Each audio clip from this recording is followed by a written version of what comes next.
की बऱ्याच जणांचा असा समज असतो की दुग्ध व्यवसाय म्हणजे पैसा. रोजचा पैसा रोज रिकामा होणार. दूध धंदा म्हणजे जर तुम्ही बघितलं तर हा पूर्ण मॅनेजमेंटचा गेम. म्हणजे दुग्ध व्यवसायाला लागणाऱ्या टोटल पैशापैकी 70% पैसा हा चाऱ्याच्या नियोजनावर खर्च होतो. दूध धंद्याकडे कल असणं किंवा बघायला मिळणं यात काही चूक नाही. बट विदाऊट कुठलंही प्लॅनिंग करता आणि या धंद्याचा प्रॉपर अभ्यास करता जर या धंद्यात उतरलं तर यातनं पैसा नाही तर तुमचं नुकसान होणार. सोशल मीडियावर जर तुम्ही गावाकडची तरुण जर बघितलं तर त्यांचा जो कल आहे किंवा शहरातलेही बरेच अशी मंडळी आहेत की ज्यांनी इंजिनिअरिंग केलं म्हणजे ग्रॅज्युएशन वेगवेगळ्या क्षेत्रात केलं आणि त्यांचा कल दुग्ध व्यवसायाकडे म्हणजे दूध धंद्याकडे त्यांचा कल बघायला मिळतो. दूध धंद्याकडे कल असणं किंवा बघायला मिळणं यात काही चूक नाही. बट विदाऊट कुठलंही प्लॅनिंग करता आणि या धंद्याचा प्रॉपर अभ्यास करता जर या धंद्यात उतरलं तर यातनं पैसा नाही तर तुमचं नुकसान होणार आहे. ते कसं? तर तेच जाणून घेण्याचा प्रयत्न आपण या आपल्या व्हिडिओच्या माध्यमातून करणार आहोत. तर नमस्कार, मी अनिकेत अवताडे आणि स्वागत आहे तुमचं आपल्या या व्हिडिओमध्ये. तर आज दूधधंदा किंवा दूधधंद्याकडे बघण्याचा शहरातील असो किंवा गावाकडची जी मंडळी ज्यांनी बाहेर उच्च शिक्षण घेतलं, त्यांचा देखील या धंद्याकडे बघण्याचा जो एक माइंडसेट आहे किंवा बघण्याचा जो दृष्टिकोन आहे, तो असा आहे की दूधधंदा म्हणजे याच्यातनं हमखास पैसे.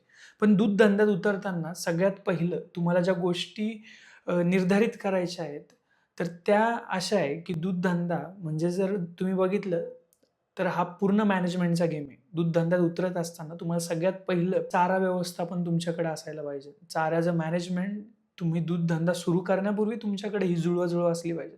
त्यानंतर योग्य प्रकारची गाय किंवा म्हैस. तुम्ही जर म्हशीला केंद्रस्थानी ठेवून जर दुग्ध व्यवसाय करणार असणार किंवा दूध धंदा करणार असाल, तर कुठल्या प्रकारची म्हैस निवडायची किंवा तुम्ही जर गाईला घेऊन दुग्ध व्यवसाय करणार असाल, तर कुठल्या प्रकारची गाय निवडायची हे सगळ्या गोष्टी तुम्हाला स्वतःला क्लिअर असल्या पाहिजे. त्यानंतर तिसरी जी महत्त्वाची गोष्ट आहे दुग्ध व्यवसायामध्ये ते म्हणजे लसीकरण. लसीकरण आणि आरोग्याबद्दलची जी काळजी आहे ती गाय किंवा म्हैस दोन्हीही असो त्यांच्या आरोग्याबद्दलची काळजी, लसीकरणाचं असणारं नियोजन हे सगळं यात येतं. त्यानंतर जो चौथा पार्ट आहे तो म्हणजे ह्या दुग्ध व्यवसायातनं तुम्ही ज्या दुधाची निर्मिती करणार आहे, जे दूध तुम्हाला या व्यवसायातनं मिळणार त्याची विक्री तुम्ही कशी करणार आहे आणि त्यानंतर 5 नंबरची जी गोष्ट येते, की हा जो दुग्ध व्यवसायातून मिळणारा जो प्रॉफिट आहे किंवा दुग्ध व्यवसायासाठी लागणारा खर्च आहे, याची प्रॉपर गोळाबेरीज तुम्ही केली आहे का? आणि तुम्ही खरंच ॲनालिसिस केलंय, की यातनं मला किती पैसे उरतात. मी दुग्ध व्यवसायाला दिलेले कष्ट किंवा मी या दुग्ध व्यवसायात टाकलेला पैसा आणि त्यातनं मला खरोखर किती आउटपुट मिळतं. तर ह्या सगळ्या गोष्टी तर आपण टप्प्याटप्प्याने बघू. तर सगळ्यात पहिला जो प्रश्न येतो, की बहुतांश वेळा तुम्ही बघितलं असेल, की बऱ्याच जणांचा असा समज असतो, की दुग्ध व्यवसाय म्हणजे पैसा.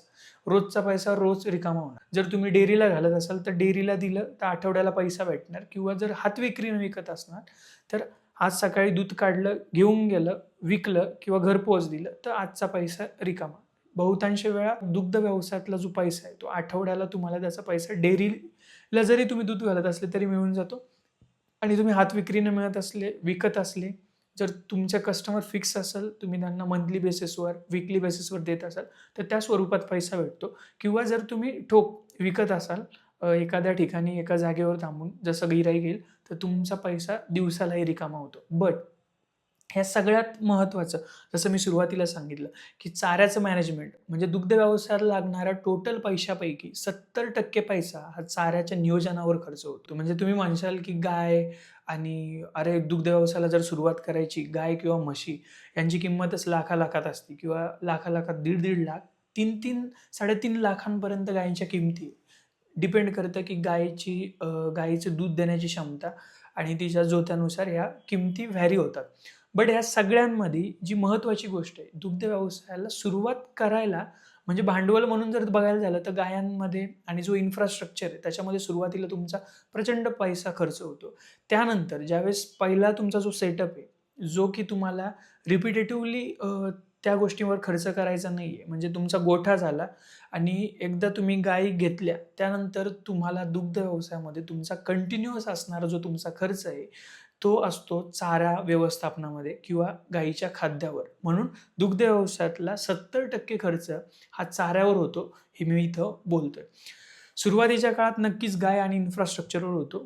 आणि सुरुवात म्हणजे दुग्ध व्यवसाय करत असताना सुरुवातीचे तुम्ही जवळ-जवळ 6 ते 7 महिने तुम्हाला तो सेटअप करण्यात किंवा ते स्ट्रीमलाईन करण्यात जातं आणि सुरुवातीचे 2 ते 3 वर्ष तुम्ही या धंद्याकडं अ, या धंद्यातनं पैसा काढण्याच्या मागे न लागता हा धंदा प्रॉपर व्यवस्थापन याचं जुळवता आलं पाहिजे आणि तुमचा ओव्हरऑल हिशोब असा असला पाहिजे, की यातनं मिनिमम प्रॉफिट म्हणा किंवा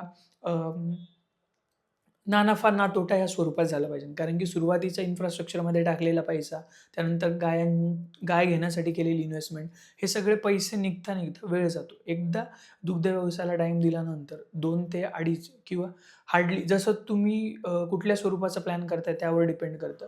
तर हार्डली 1.5 ते 2 वर्षानंतर तुमचा जो इन्कम येतो किंवा तुमचा जो सेटअप झालेला असतो, तो तुमचा प्रॉफिटेबल व्हायला सुरुवात होतं. म्हणजे तुम्ही त्यामध्ये केलेली इन्व्हेस्टमेंट वजा करता. नंतर येणारा प्रॉफिट. आणि मग त्यानंतर दुसरी महत्त्वाची गोष्ट आहे, की गाय किंवा म्हैस यांचं सिलेक्शन कुठलं करायचं आणि याच्यामध्ये बऱ्याच वेळा सुरुवातीला जी नवखी लोकं आहेत किंवा नवखे तरुण आहेत, जे दुग्ध व्यवसायात, दूध धंद्यात उतरायचा ज्यांचा प्रयत्न आहे, ते ह्याच गोष्टीत फसतात, की जास्त दूध देणारी गाय निवडायची.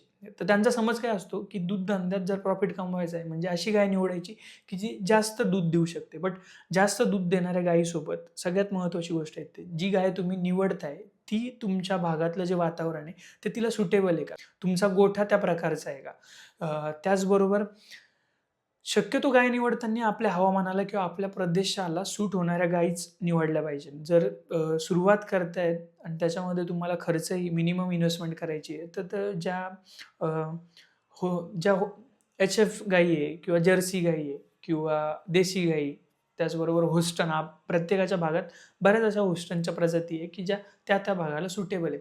आणि त्यानंतर म्हणजे गायीची योग्य निवड झाल्यानंतर तिसरा प्रश्न येतो, की जी गाय किंवा ज्या म्हशी तुम्ही तुमच्या गोठ्यांमध्ये घेऊन येतायत किंवा ज्यांना ज्या गायींची निवड केल्यानंतर तुम्ही दुग्ध व्यवसाय करताय, त्या गायींचं लसीकरण, त्या गायींचं आरोग्य प्रॉपर वेळच्या वेळी व्हेटरनरी जो डॉक्टर आहे त्यांचा असणारा सल्ला, हे तुमच्याकडे यासाठी असणारं प्रॉपर जी सायकल आहे ती असायला हवी.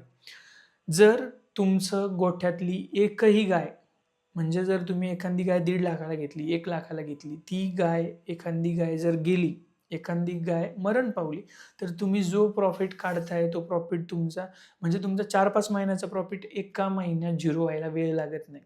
म्हणून दुग्ध व्यवसायामध्ये ज्या पशूचं तुम्ही पालन करताय, ती गाय असो, म्हैस असो, त्यांच्या आरोग्याकडं लक्ष देणं हे तेवढंच महत्त्वाचं आहे.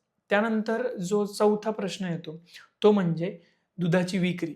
जर तुम्ही दुग्ध व्यवसाय नव्यानं सुरुवात करताय, तर सगळ्यात पहिलं तुम्हाला हातविक्रीने जर विकायचं झालं, तर तुम्हाला तो कस्टमर बेस मिळवणं किंवा तो कस्टमर बेस तयार करणं सुरुवातीच्या काळात जड जातं. तर मग हा कस्टमर बेस मिळवण्याआधी तुम्ही दुधाची विक्री कशी करणार? तर ज्या तुमची डेअरी सोसायटी आहे किंवा प्रायव्हेट ज्या डेअरीज आहेत, बऱ्याच डेअरी असतात. जर तुम्ही पश्चिम महाराष्ट्रात गेला, तर तिकडं गोकुळ झालं. त्याचबरोबर जर तुम्ही उत्तर महाराष्ट्रात जर आलात, तर त्या भागात प्रभात झालं, राजहंस, त्याचबरोबर गोदावरी यांसारखे अनेक प्रायव्हेट आणि डेअरी सोसायटीवाले दूध संघ आहेत.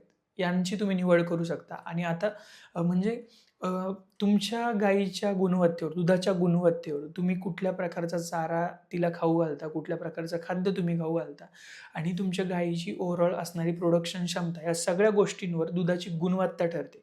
म्हणजे तुमचा दुधाचा जो एस-एन-एफ आहे आणि जी फॅट आहे, म्हणजे 3-5-8-5 ला जर तुमची फॅट 3.5 म्हणजे 3-5 असेल आणि एस-एन-एफ 8.5 असेल, तर 3-5-8-5 हे एक स्टँडर्ड आहे. याच्यावरती दुधाचा भाव ठरतो. तर 3-5-8-5 ला कधी ₹35 भाव मिळू शकतो. जसा दुधाचा भाव असेल ठरलेला त्यानुसार ₹35 कधी ₹40. तर तुम्ही 30 ते 40च्या दरम्यान जर तुम्हाला प्रायव्हेट डेअरीला किंवा डेअरी सोसायटीला दूध द्यायचं आहे, तर तुम्ही हा गृहीत करून चालायचा. आणि जर तुम्ही हात विक्रीनं तुम्ही जर दूध विकणार असाल, तर तुम्हाला त्या डेअरीच्या किमतीपेक्षा जास्त पैसे तुम्हाला मिळतात. बट त्यासाठी तुम्हाला कस्टमर बेस क्रिएट करणं किंवा नव्यानं कस्टमर ॲक्वायर करणं हे सुरुवातीच्या काळात जड जातं. म्हणून सुरुवातीच्या काळात प्रायव्हेट डेअरी किंवा डेअरी सोसायटींना दूध घालणं हे अ, फायद्याचं ठरतं. त्यानंतर जो शेवटचा आणि महत्त्वाचा प्रश्न आहे, की जो दुग्ध व्यवसायात तुम्ही पैसा टाकताय किंवा दुग्ध व्यवसायासाठी जो पैसा तुम्ही खर्च करतायत आणि त्यातनं जो प्रॉफिट तुम्हाला येतोय, त्याचं तुमच्याकडं प्रॉपर कॅल्क्युलेशन असलं पाहिजे. तुम्ही मंथली, वीकली, इयरली या सगळ्याचं ॲनालिसिस केलं पाहिजे आणि मी खरंच किती प्रॉफिटेबल आहे किंवा मी जी इन्व्हेस्टमेंट केली आहे तिचा रिटर्न ऑन इन्व्हेस्टमेंट जी आहे माझी ती प्रॉपर आहे. केलेल्या वेळानुसार जो रिटर्न तुम्हाला भेटायला पाहिजे नाही, तो जर भेटत नसेल तर दुग्ध व्यवसाय करून काही फायद्याचं तर दुग्ध व्यवसाय तो जर भेटत नसेल तर तुम्ही करत असलेला दुग्ध व्यवसाय हा तोट्याचा सौदा आहे.